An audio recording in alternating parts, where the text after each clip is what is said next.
Hi, I'm Jess Lizama. I'm a YouTube personality. What do? I set up my camera in my living room and I talk to myself for a living. That is seriously what I do. I'm gonna film right now. Hey guys, Jess here. I'm best known for sketch comedy and characters. Though I've changed over to beauty and vlogs. Ish. Beauty blogger. I talk a lot with my hands too, by the way. Sorry. I have a lot of shows on my channel. I have my beauty show, so every Tuesdays is beauties. And Fridays is like Fun Fridays. Victory shot! So I'll do sketches or vlogs that day. And then Sundays, I call it Shenanigans Sundays, Sketch Sundays. Play's gonna play. It's literally every other thing I want to talk about, like a cooking thing. I have my show that says Videos with Me, so any cameo that I've been in goes on that show. I have a show with Chris Thompson. It's He Said, She Said. So it's the woman's point of view and the guy's point of view on a topic. The woman's point of view, always right. YouTube is my full-time job. I never want to go back to pushing paper ever again. Like I now know why I really appreciate what I do because I can be creative and it's not a crap job. It doesn't suck.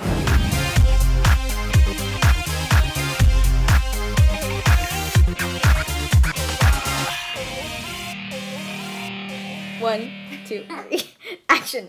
How's my hair look? I didn't even get started in YouTube until 3 years ago. Before that, I was a pharmacy student. I wanted to be a pharmacist. And I started YouTube because I was on a motorcycle shoot for a calendar and the photographer was running behind the scenes. He was like, you're really, really funny and I think you should start a YouTube channel. So in July of 2009 is when I was posting behind the scenes kind of things for my family. And then when I actually wanted to get serious and I was like, okay, I'm gonna start posting more consistently and I'm actually gonna aim this towards an audience. So in October of that year, I started posting like original content, comedy that I was not even writing, I was just kind of improvising in front of the camera. What'd I say? And to my luck, people liked it and they watched it. It came by a complete surprise to me because I thought, who's gonna watch? I was being characters, so I'd sit myself down, turn on the camera, I'd play the guy version, and then cut away to another camera, and I'd play the girl version of that, and it was all improv. Oh, she was scary. I had Bud, he was a douchey guy, who always held a beer and always wanted the woman in the kitchen. How to bake, how to cook. And I had Jessica with a K, and she was the airhead who could say and do whatever, because she was a valley girl. I got it right, didn't I? And I had a nerdy character, and I had like a spacey character. Not gonna lie, I started doing YouTube off of cleavage. Like that was the thing. I was like, I'm gonna get attention. I'm gonna draw them in through the thumbnail and they're gonna stay because of the content. Hi, lovies. Hey, this I like. This is sexy. So those were the pieces that I chose and I hope you recognize the running theme here. Kind of just took off from there. Like 3 months later, I was made partner and then I came out to LA. And so the rest is history. So my most viewed and the most watched video probably isn't my most proud of moment, but it was how to get out of a ticket. I pulled you over because you blew through that intersection back there. Because it actually happened to me. I got pulled over by a female cop and she was really, really hot. Yeah, you're going 4 miles an hour on the freeway. And I was like, I'm gonna make a sketch around you, and that's what I did. To my luck, people liked it and they watched it. I was working my angles, okay? So it was a lot of cleave and it was like bare midriff. I'll leave it up there because you own up to your decisions in life, so I'm not ashamed of it anyway. I'll look back on it when I'm 80 and be like, yeah, I was smoking. So those were all characters and I feel like those were all different ways for me to be creative. And now I feel like for me to be creative, I don't have to be a character, I can be me. Hey guys, Jess here. I think I've evolved completely from the YouTuber I was 2 years ago to the YouTuber I am today. One, I changed my name, kind of like Prince, okay? So I feel like that already changed people's perception of me. Now I've completely changed my direction to, you know, me and my thoughts. Now they're getting to me, and I'm proud of that. Hi lovies, Jess here. Today's Mother's Day and I've been debating whether or not to make this video for a long time. But today seemed a better day than any, so here it goes. So a lot of people, they think they know so much of me because as YouTubers, we make our lives so open to the public, to the world.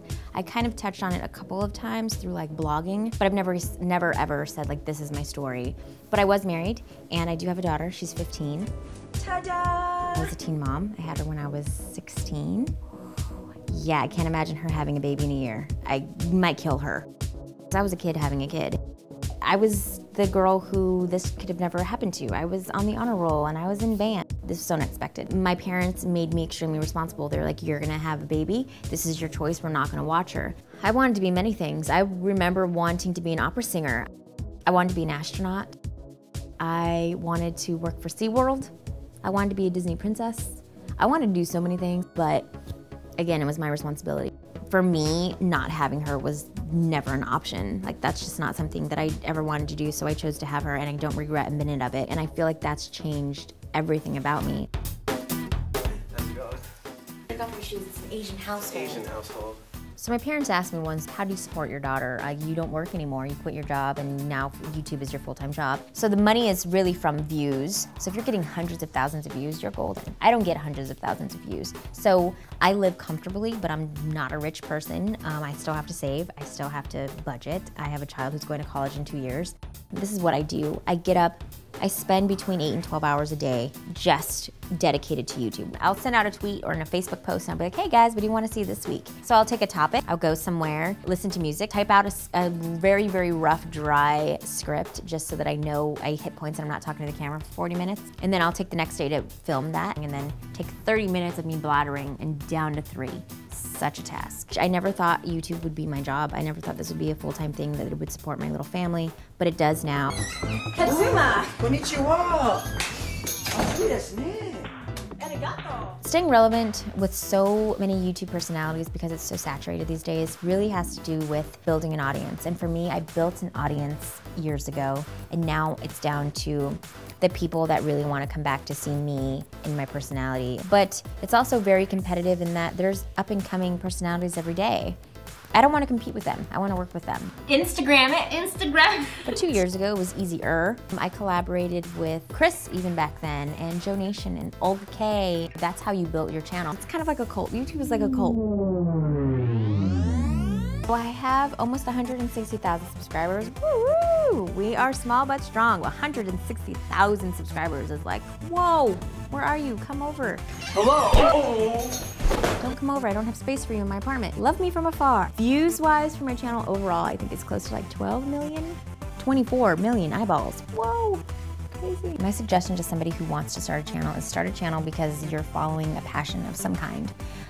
Don't do it because you want a following. Don't do it because you want an audience. Don't do it because you want fame. Don't do it because you want money, because you won't get any of those things. People can tell when you're genuine, and they can tell when you're doing something that you love, and I feel like that's why I've changed so much of my direction in my channel. And if people are watching me, they just want to see me, my personality, and I feel like that's what I love so much about YouTube, is that I can be me, I can express myself in a way that I don't have to worry about if it's gonna get views or not, because if it doesn't, what do you do?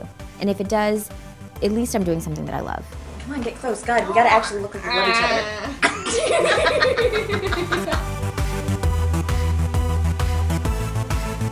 Do you talk to yourself a lot? I talk to myself so much. Probably really unhealthy when you start answering your own questions. But if I'm cooking or if I'm like sitting down and I'm trying to write something, I'll definitely talk to myself. I'm like, where did I put that spoon? I need a cutting board. What did I do with that? And who forgot to wash this? But I don't think it's unhealthy. Right? It can't be unhealthy to talk to yourself.